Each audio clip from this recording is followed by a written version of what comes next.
New York మహిళ Clara జిట్కిన్ వీళ్ళ పిలుపు మేరకు ఐక్యరాజ్య సమితిలో మన 180 దేశాల దాకా ఇంచుమించు ప్రపంచ అన్ని దేశాలు పాల్గొన్నవి. ఎందుకు పాల్గొన్నాయి అంటే, ఇవాళ నేను అక్కడక్కడ వింటున్నా, చరిత్రను సరిగ్గా చెప్పకపోవడం బాధాకరం.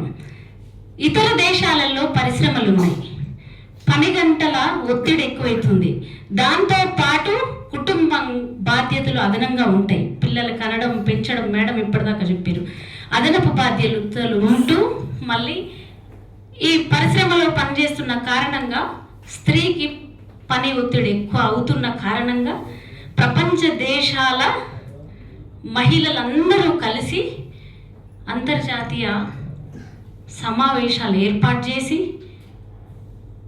ఆ ఏర్పాటులో క్లారా జిట్కిన్ పిలుపు మేరకు కూడా మార్చి 8న వాళ్ళ అనుకున్నటువంటి ఎజెండాను అమలు చేసింది.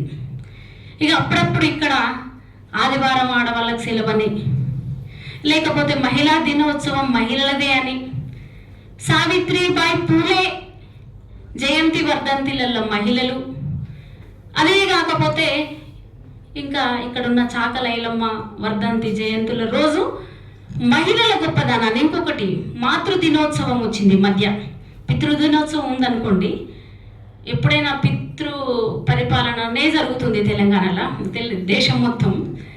అయితే ఈ దినోత్సవాలు వచ్చినప్పుడే తల్లుల పేరు మీద బాగా రాస్తారు, భార్యల పేరు మీద బాగా రాస్తారు. కవుల కళాలకైతే ఇక అద్దుపద్దు ఉండదు, ఒక్క మగ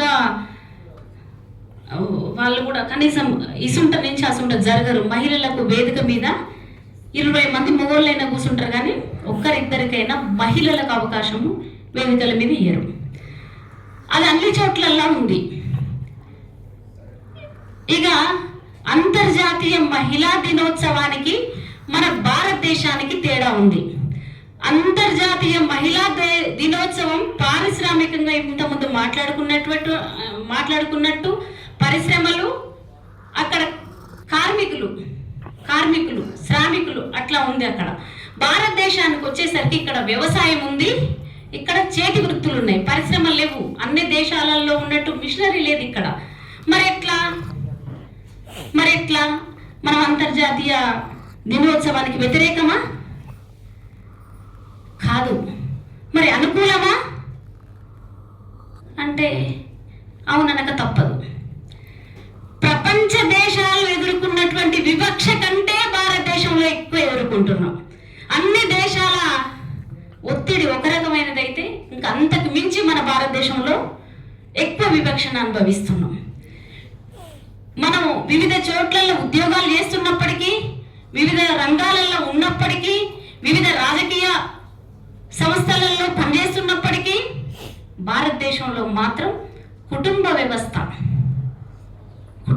కుటుంబ బానిసలుగా చూస్తారు. ఎంతమంది పిల్లలు కన్నారు మన తల్లులు, మన అత్తమామలు, తల్లిదండ్రులు ఎంతమంది? మినిమం 10 మందికి పైన. అధిక సంతానం కదా మన ఇళ్ళల్లో, అత్యధిక సంతానం. ఈ సంతానంతో పాటు ఏం జరిగింది? మనకు పేదరికం, దాని తర్వాత ఆర్థిక వెసులుబాట్లు లేకపోవడం, ఇట్లా అనేక కారణాలు ఉన్నాయి. ఇది చాలదన్నట్టు మరి ప్రపంచ దేశాలలో ఉన్నటువంటి 1980లో రానే వచ్చింది గ్లోబలైజేషన్ వచ్చిన తర్వాత మరి మనకేమన్నా ఇక్కడ బాగుపడ్డామా తెలంగాణలో కానీ భారతదేశంలో కానీ అంటే బాగుపడలేదు. మళ్ళీ మనకేమైంది? ఇక్కడ పెట్టుబడిదారీ వ్యవస్థ ఒకటి వచ్చింది. ఈ పెట్టుబడిదారీ వ్యవస్థలో ఇవాళ గజం భూమి ఎంత? కోట్ల రూపాయలు.